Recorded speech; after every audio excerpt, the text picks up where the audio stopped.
Hello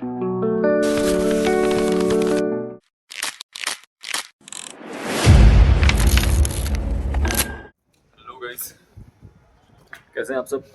उम्मीद करता हूँ आप सब अच्छे होंगे और बहुत अच्छे होंगे, क्योंकि मैं चाहता हूँ यूट्यूब के जो लोग हैं वो मेरे सब्सक्राइबर्स नहीं हैं और मेरी फैमिली हैं। और हर इंसान चाहता है कि अब उसकी फैमिली बहुत अच्छी रहे, उसका स्वास्थ्य अच्छा रहे, उसका सब कुछ अच्छा चल रहा हो।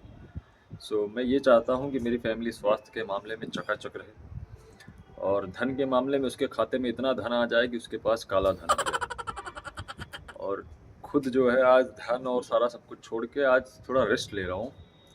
सर्जरी के बाद लगभग 3 महीने से देहरादून में हूँ और 3 महीने से continuously daily blog blog shoot edit post, कुछ ना कुछ, कहीं ट्रैवल, आना जाना, शूट, कुछ ना कुछ कर रहा हूँ। नॉट अ सिंगल डे, एक दिन मैं अपने दिन भर घर पे नहीं रहा। आज भी मैं घर पे था, बट साफ सफाई, खाना पीना बनाते खाते अब फ्री हुआ हूँ। टाइम क्या हो रहा है दिखाता हूँ आपको। ये 3:30 बजे, इतने बजे तो खाना खाया हूँ मैं। फिर खाना खाने के बाद थोड़ी सी बॉडी में ठंडी लगती है, तो धूप लेने आ गया और सामने मसूरी के खूबसूरत से नज़ारे आप देख पा रहे हैं।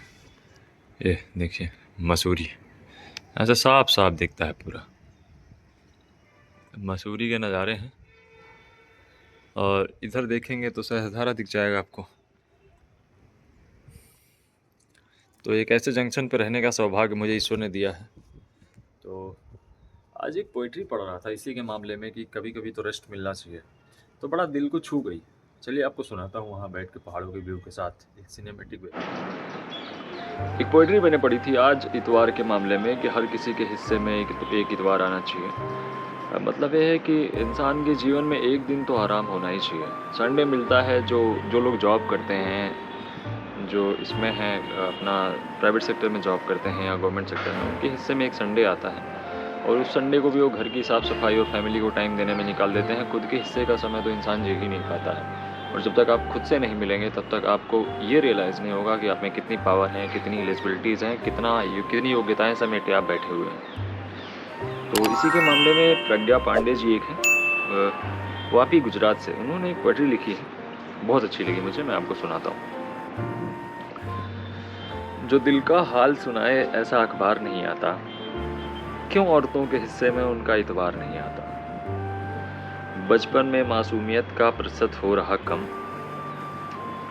किसी भी चैनल पर ऐसा कोई समाचार नहीं आता।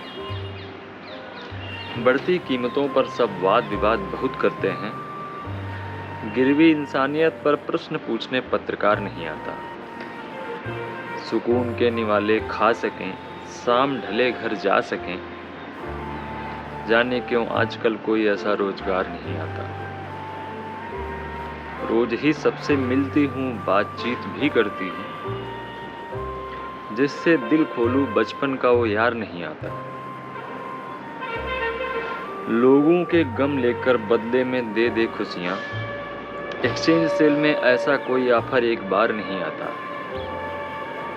हर भूख को मिले रोटी, हर तन को मिले कपड़ा, देश में जाने क्यों कोई ऐसा त्योहार नहीं आता।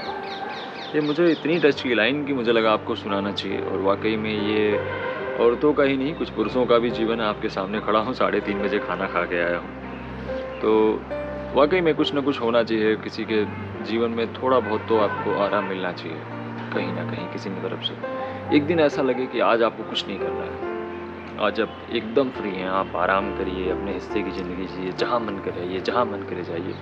इतने पैसे हों कि सोचना ना पड़े कि यहाँ जाना है, जाऊँ कि ना जाऊँ। ऐसा अभी तक तो सौभाग्य हो नहीं पाया है, बट अगर आप लोग का सपोर्ट रहा तो अति शीघ्र ये भी मैं कर पाऊँगा। और आपको बताता भी चलता हूँ मैं साथ में कि कैसे क्या करना चाहिए, कैसे आप भी इस चीज़ को कर सकते हैं। आप जो व्यक्ति हॉस्पिटल की बेड पे पड़ा हो पिछले 6 महीने से, जिसकी जेब में कैश के नाम पे 5 रुपये ना हो, क्या वो इमेजिन कर सकता है कि भारत के लगभग सबसे महंगे पॉइंट पे जाके वो किसी ऐसे टूरिज्म प्लेस पे रह रहा है जहाँ लोगों की इमेजिनेशन होती है कि मैं एक दिन के लिए घूमने चला जाऊँ। मैं वैसी जगह पे अपना टाइम स्पेंड कर रहा हूँ। ये है मसूरी सामने, देख रहे हैं, ऐसे हिल स्टेशन पे। तो ये आपकी ईश्वर की कृपा होती है। आप अपने भगवान में अगर अटूट विश्वास रखते हैं तो आप भी इस चीज़ को कर सकते हैं। कुछ भी असंभव नहीं होता है, बस आपकी इच्छा शक्ति और अपने ईश पे भरोसा, ये तगड़ा और मजबूत होना चाहिए। तो आज मैं ब्लॉग बनाने नहीं गया, अपने हिस्से का इतवार जी रहा हूँ, लेकिन आपके साथ फिर भी मैं अवेलेबल हूँ। तो अगर मैं आपको डेली कंटेंट्स प्रोवाइड कर रहा हूँ, डेली ब्लॉग डाल रहा हूँ, डेली आपका प्यार चाहता हूँ, डेली आपसे इच्छा रखता हूँ कि मुझे थोड़ा प्यार मिल जाए, तो प्लीज़ दिया करें। Please do like share and subscribe my YouTube channel and thank you for watching the monk of Ayodhya. मिलते हैं कल के नए ब्लॉग के साथ। कल मैं भी मसूरी जाऊँगा ऊपर, आपके लिए गुड न्यूज़ है। अरे देखिए, मसूरी से हेलीकॉप्टर उड़ के आ रहा है, यही नीचे हेलीपैड यहीं उतरेगा, लैंड कर रहा होगा, पक्का नीचे ही जाएगा। यहाँ नीचे हेलीपैड बना, वहीं लैंड करता है, फिर वहाँ से उठता है। मतलब हर 5 मिनट पे एक नया एक हेलीकॉप्टर दिखता रहता है ये। और इधर तो पूरी प्रकृति फैली हुई है, खूबसूरती समेटे अपनी। मेरे का नज़ारा तो बहुत ही खूबसूरत है भैया।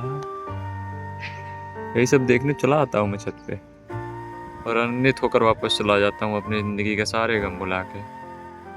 पहाड़ों की बड़ी खासियत होती है, बाहर अंदर से कितने भी टूटे हों, बाहर से हमेशा खूबसूरत दिखाई देते हैं।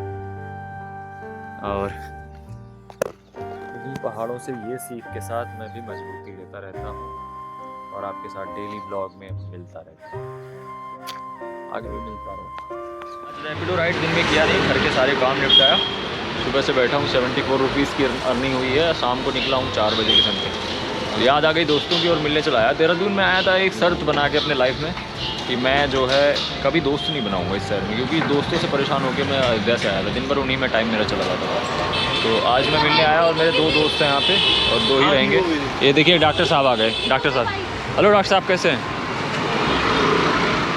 डॉक्टर साहब कैसे हैं आप? ठीक हूँ। ठीक है। ब्लॉग बना रहे? हाँ। क्या चैनल है? The monk of Ayodhya. आप देख, हाँ तो आप साइकिल पे कर लेते हैं क्या? हाँ मार दीजिए, मैं रिकॉर्ड कर रहा हूँ, मारिए। अरे यहाँ पे नहीं, अरे वहाँ से आके भाई, बाइक चलाने चल रहे हैं। बाइक पे बाइक चलाएंगे बाबू, बाइक की। और ये छोटा दोस्त है मेरा, 3 दोस्त हैं। मैं मिलने आया, सैम से मिलने आया हूँ। और these are the future of India. आपको बहुत जल्दी ये फेसेज मिलेंगे देखने के लिए। और सैम कैसे हो? वॉलेट बैलेंस लो। हाँ बैलेंस लो। इनका वॉलेट बैलेंस लो है कि मेरा? आपका? मेरा वॉलेट बैलेंस लो दिखा रहा है, 39 रुपीज़ माइनस में। मैं सोच रहा हूँ अगर ये थोड़ा बड़ा घोटाला हो पाए तो मैं रैपिडो को चूना लगा दूंगा किसी दिन। हाँ। लेकिन ये होता नहीं। ज़ेप्टो ने वो कर दिया क्या? 99 रुपये में सारी डिलीवरी, मतलब फ्री डिलीवरी, कोई चार्ज नहीं लगेगा, हैंडलिंग वगैरह ना, सर्च चार्ज ना कुछ। उन्होंने $450 मिलियन का लोन लिया है और उससे वो कर रहे हैं कि मार्केट की पूरी ऐसी कर देंगे ज़ेप्टो ने। हाँ मतलब क्या 99 रुपये कितने दिन के लिए? अभी तो चल ही रहा है, अक्टूबर से चल रहा है। मतलब कि वो कोई चार्ज नहीं ले रहे ना, हैंडलिंग पैकेजिंग कुछ नहीं। जितने जैसे मैंने राइड बुक किया तो उसमें क्या बेनिफिट हो रहा है? राइड नहीं, ये देखो क्या है ज़ेप्टो। देखते हैं भैया, ज़ेप्टो कंपटीटर मार्केट में बहुत हैं और मैं चाह रहा हूँ कोई सत्यानाश कर दे रैपिडो का, मेरा धंधा खा जाए, मैं खुश हूँ, कोई दिक्कत नहीं है। काली बड़ी कंपनी, जीरो फीस, कमीना company, zero handling fees, zero delivery fees, zero rain और सर्च फी। ये कस्टमर्स के लिए है। हाँ, पता नहीं राइडरों की तो ये जो ऑनलाइन जितने भी टैक्सी वाले प्लेटफॉर्म्स हैं, ये लोग अपने जो इनके वर्कर्स हैं ना, ये तो खुद ऑफिस में बैठे रहते हैं। आपका रूट चेंज हो रहा है, इनको मतलब नहीं है। दिवाली पे आपको ये बोनस नहीं देंगे। यहाँ तक कि ये जो है बहुत ज़्यादा अन्याय करते हैं। आपका रूट ख़राब है, रास्ता ख़राब है, आपको उतना ही पैसा मिलेगा। कस्टमर तो मानेगा नहीं। दिखा रहे हैं FRI का 6 गेट दिखाते हैं जोमेटो रैपिडो पे, और आपको जाना है एक ही गेट से, कैसे जाओगे आप? तो ये सब सुधार करना चाहिए, वरना मैं तो चाहता हूँ कि कोई आए ऐसा क्लोन एप्लीकेशन बनाए कि सबकी ऐसी तैसी हो जाए, मैं बड़ा खुश हो जाऊँ, मेरे अंदर से शांति मिलेगी।